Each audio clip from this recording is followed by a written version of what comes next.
Select 24 news में आपका स्वागत है और मैं हूं आपके साथ अनुष्का। आइए नजर डालते हैं देश और राज्य से जुड़ी बड़ी खबरों पर फटाफट अंदाज में। इस बुलेटिन की प्रायोजक हैं डॉक्टर वंदना कुमारी, स्त्री प्रसूति एवं बांझपन रोग विशेषज्ञ। सिवान में 20 जुलाई को प्रशांत किशोर के साथ शहर के प्रबुद्धजनों की एक महत्वपूर्ण बैठक होने जा रही है। होटल रॉयल पार्क में शाम 7:30 बजे आयोजित इस बैठक में प्रशांत किशोर से लोग सवाल जवाब कर सकेंगे और अपने विचार रख सकेंगे। जन स्वराज के राष्ट्रीय कार्यकारिणी के सदस्य डॉक्टर शाहनवाज आलम ने बताया कि यह बैठक बिहार की दिशा और दशा को बदलने में महत्वपूर्ण भूमिका निभाएगी। उनका मानना है कि सही लोगों के चुनाव से ही बिहार का भविष्य बदलेगा और राजनीति में अच्छे लोगों का आना जरूरी है। इस बैठक में लोगों को अपने विचार व्यक्त करने का अवसर मिलेगा। सिवान के सदर अस्पताल के बाहर बीती रात 11 बजे गोलीबारी में एक एम्बुलेंस चालक गंभीर रूप से घायल हो गया। पुलिस अधीक्षक मनोज तिवारी ने बताया कि पुरानी रंजिश के कारण एक एम्बुलेंस चालक ने दूसरे पर 2 राउंड फायरिंग की। घायल प्रदीप ठाकुर को सीने और हाथ में गोली लगी, उसे बेहतर इलाज के लिए रेफर कर दिया गया।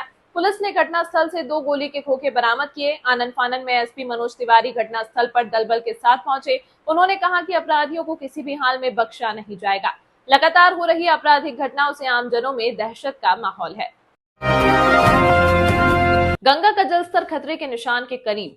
आज पटना सहित बिहार के कई निचले इलाकों में गंगा नदी का पानी बढ़ने से हाई अलर्ट जारी किया गया।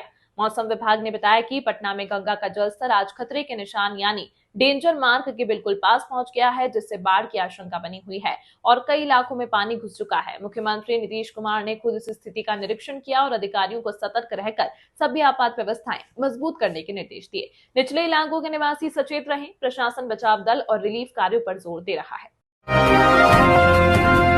तेजस्वी यादव का कानून व्यवस्था पर हमला।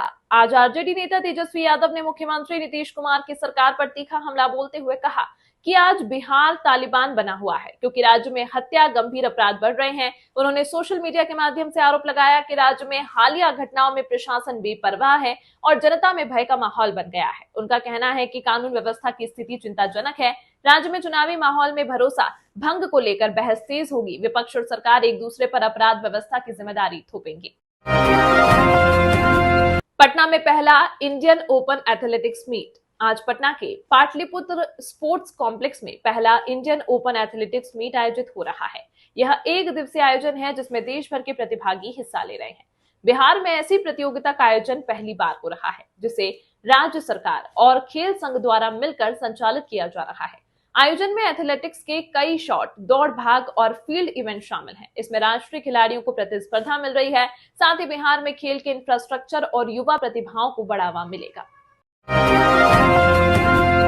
पटना मेट्रो की पहली चरण में अगस्त 2025 में शुरुआत। बिहार की राजधानी पटना में जल्द ही मेट्रो सेवा शुरू होने जा रही है। पटना मेट्रो के फेज 1 के 5 स्टेशनों का अगस्त 2025 में संचालन शुरू होना तय है। यह DMRC द्वारा चलाया जाएगा और शहर में आधुनिक पब्लिक ट्रांसपोर्ट पर निर्भरता को कम करेगा। कुल 24 स्टेशनों के निर्माण में देश विदेश से तकनीकी सहयोग मिल रहा है। ट्रैफिक के में कमी, समय बचत और शहर में साफ सुरक्षित यात्रा की सुविधा में वृद्धि होगी। दोस्ताना करार, भारत यूएस व्यापार वार्ता का 5वां दौर।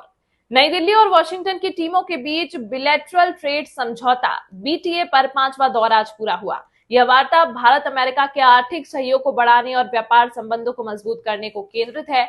यदि समझौता सफल रहा तो छोटे बड़े व्यापारियों, किसानों और उद्योगों को निर्यात आयात में फायदा होगा।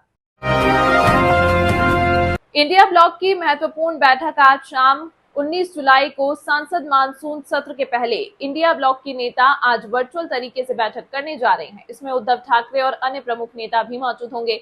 बैठक में राजनीतिक रणनीति, विपक्षी एकता और बिहार महाराष्ट्र चुनाव को लेकर रोड मैप तय किया जाएगा। विपक्ष का क्लम्प करके मोर्चा तैयार करना आज के सत्र और आगामी चुनाव के लिए बेहद अहम होगा। ट्रंप बोले, भारत पाकिस्तान संघर्ष में 5 जेट गिरे, किस देश के यह नहीं बताया। 24वीं बार कहा, जंग मैंने रुकवाई। अमेरिकी राष्ट्रपति डोनाल्ड ट्रंप ने एक बार फिर भारत पाकिस्तान संघर्ष रुकवाने का दावा किया। साथ ही उन्होंने कहा, मुझे लगता है कि भारत पाकिस्तान संघर्ष में सच में 5 जेट गिरे थे। हालांकि उन्होंने यह साफ नहीं किया कि ये विमान किस देश के गिरे थे। ट्रंप ने ये बात व्हाइट हाउस में रिपब्लिकन सांसदों के साथ डिनर के दौरान कही। ट्रंप अब तक 24 बार भारत और पाकिस्तान के बीच सीज फायर कराने की बात कह चुके हैं। पहली बार ऐसा दावा उन्होंने 10 मई को सोशल मीडिया पर किया था। एयर इंडिया एक्सप्रेस फ्लाइट तकनीकी खराबी के कारण लौटी, 16 मिनट हवा में रही, हैदराबाद से थाईलैंड जा रही थी। एयर इंडिया एक्सप्रेस की फ्लाइट शनिवार को उड़ान भरने के 16 मिनट बाद ही हैदराबाद वापस आ गई। विमान बोइंग 737 मैक्स 8 IX110 सुबह 6:40 पर हैदराबाद के राजीव गांधी इंटरनेशनल एयरपोर्ट से रवाना हुई। फ्लाइट को सुबह 11:45 पर थाईलैंड के फुकेट में लैंड होना था। हालांकि टेक ऑफ के थोड़ी देर बाद पायलट फ्लाइट को वापस हैदराबाद ले आया। विमान में तकनीकी खराबी थी, हालांकि किस तरह की गड़बड़ी थी इसका ऑफिशियल जानकारी सामने नहीं आई है।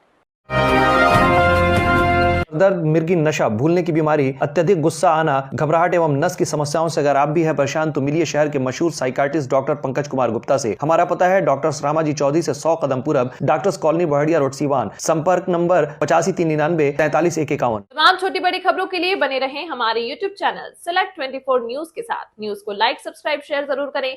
साथ ही हमारे फेसबुक पेज को भी लाइक, शेयर, कमेंट करना ना भूलें और हमारी वेबसाइट www.select24news.in पर विजिट जरूर करें।